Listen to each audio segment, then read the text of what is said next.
There are many different languages, many different traditions, many different histories and cultures in this country, and all of them are equally important to us. இந்த நாட்டில் பல்வேறு மொழிகள், பல்வேறு பண்பாடுகள், பல்வேறு கலாச்சாரங்கள் இருக்கின்றன.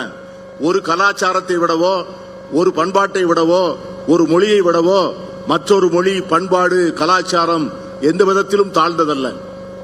Tamil is not just a language. It is the way the Tamil people understand themselves. Tamil என்பது ஒரு மொழி அல்ல.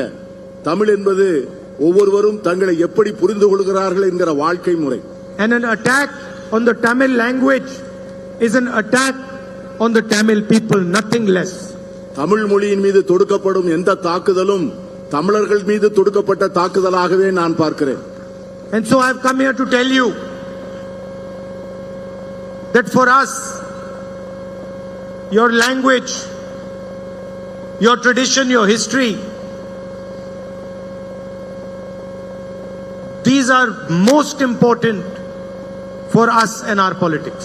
என்னை பொறுத்தவரை உங்களுடைய மொழியும் உங்களுடைய கலாச்சாரமும் உங்களுடைய பண்பாடும் எல்லாவற்றையும் விட எனக்கு அவை மிக மிக முக்கியம். There can be no India without Tamil, without Bengali, without these large numbers of languages that our people speak. Tamil மொழி அல்லாமல், வங்க மொழி அல்லாமல், பேசப்படுகின்ற பல்வேறு மொழிகள் அல்லாமல் இந்தியா என்கிற ஒரு நாடே இருக்க முடியாது. And that is really what the fight is about. We say that all our people, all our traditions, all our languages are sacred. And they say that there should be one leader, one language, one tradition, one history.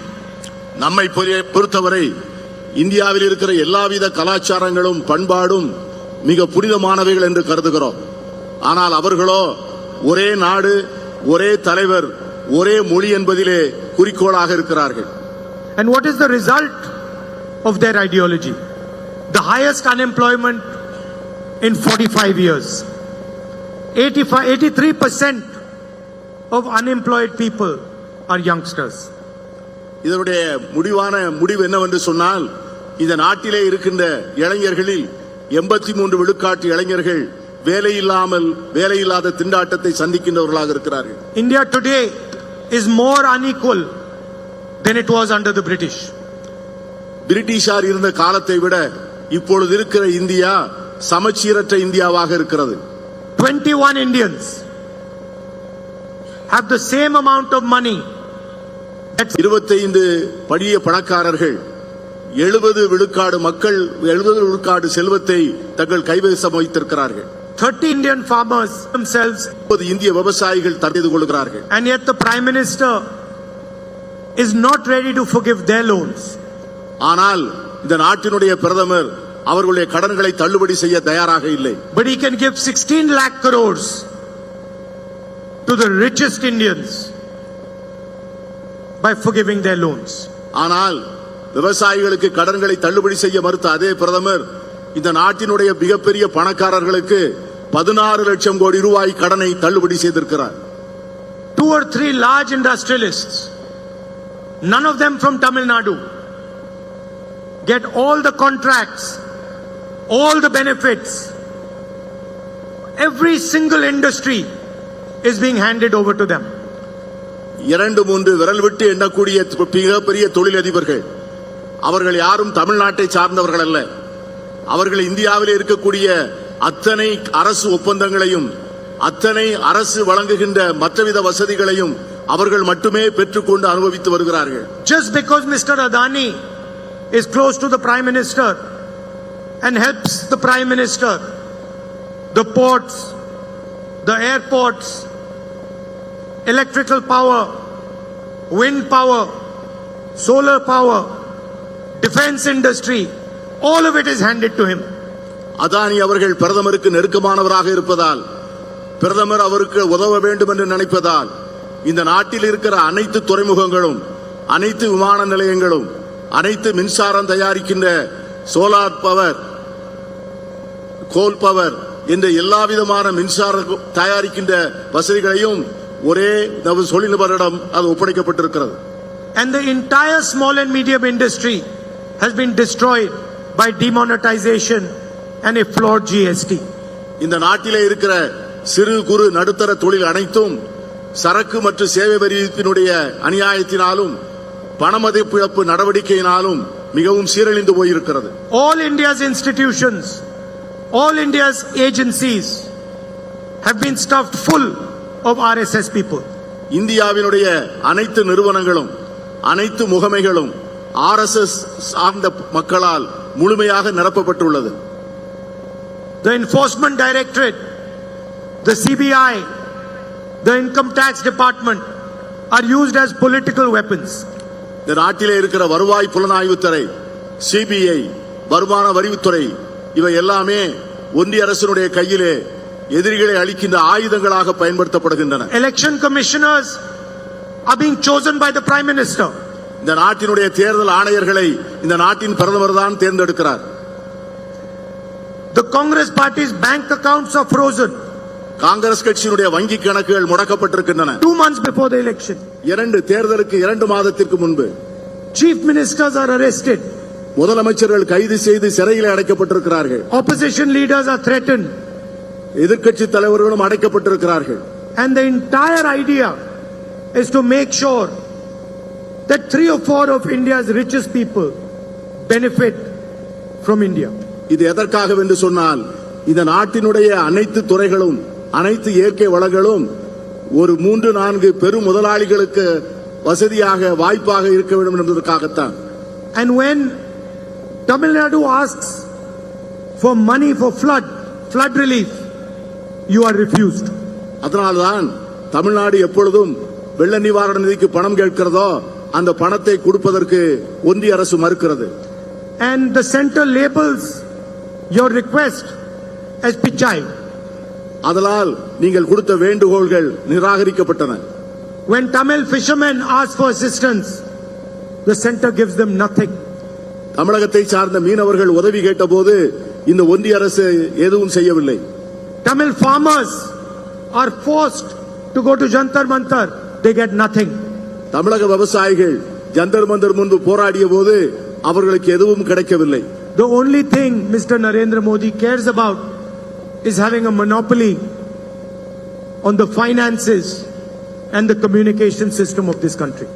என்ன காரணம் என்று சொன்னால் மோடி அவர்கள் இந்த நாட்டினுடைய பொருளாதார வசதியின் மீதும் இந்த நாட்டினுடைய ஊடகங்களின் மீதும் முழுமையான தன்னுடைய ஆக்கிரமிப்பை வைத்திருக்கிறார்.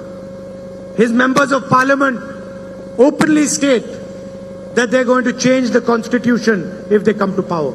அவர்கள் கட்சியை சார்ந்த ஒரு நாடாளுமன்ற உறுப்பினர் தாங்கள் ஆட்சிக்கு வந்தால் இந்த நாட்டின் அரசியல் சாசன சட்டத்தை உடனடியாக மாற்றுவோம் என்று சொல்லுகிறார்.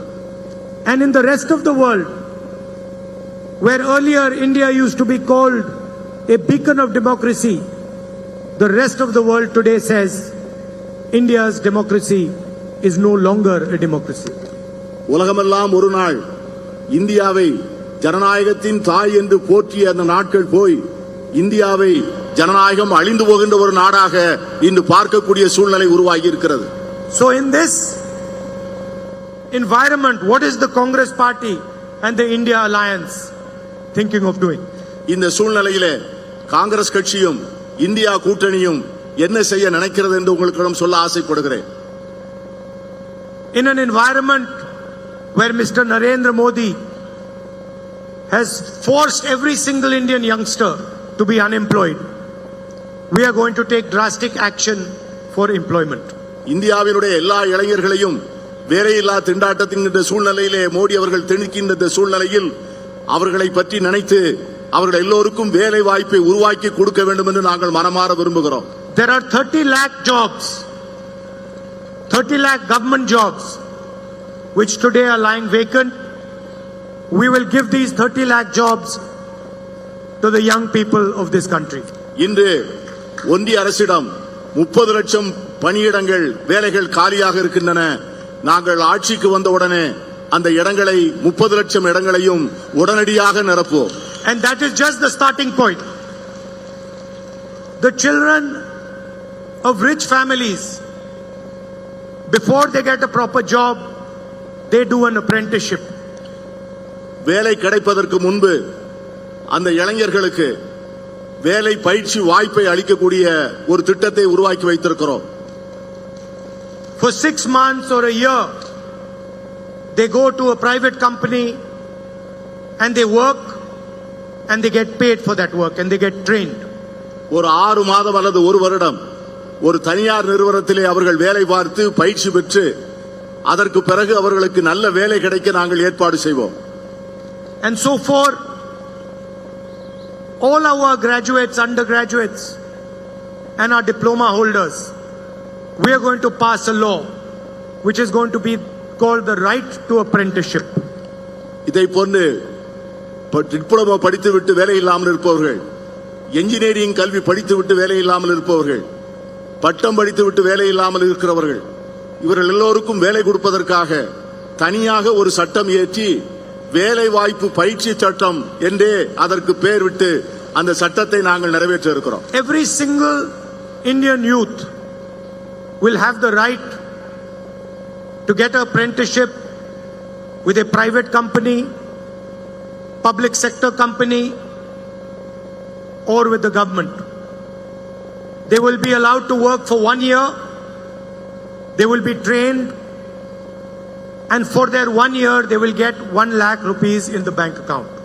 தகுதி பெற்ற ஒவ்வொரு இளைஞனும் இளம்பெண்ணும் இந்தியாவில் இருக்கின்ற தனியார் நிறுவனங்கள் அல்லது பொதுத்துறை நிறுவனங்கள் அல்லது அரசு நிறுவனங்களில் பணியாற்றக்கூடிய வாய்ப்பை உருவாக்கி கொடுத்து ஓராண்டுகள் அவர்களுக்கு பயிற்சி அளித்து அந்த ஓராண்டு பயிற்சி பெறுகின்ற காலத்திலே அவர்களுக்கு அரசு 1 லட்சம் ரூபாய் வழங்கும். And if they do well, then that job can become a permanent job. அவர்கள் அதிலே சிறப்பாக தேர்ச்சி பெறுவார்கள் என்று சொன்னால் அந்த வேலையிலேயே அவர்கள் பணியமர்த்தப்படுவார்கள். This will allow millions of youngsters to have a work experience, will give them pay for 1 year, and will also allow them to be trained in their interest area. இதன் மூலம் லட்சக்கணக்கான இளைஞர்களுக்கு வேலைக்கான பயிற்சி பெறக்கூடிய வாய்ப்பு கிடைக்கும், வேலை பெறுவதற்கான வாய்ப்பு கிடைக்கும். அதன் மூலமாக அவர்கள் வாழ்க்கையிலே சம்பாதிப்பதற்கான வாய்ப்பும் ஏற்படுத்தி தரப்படும்.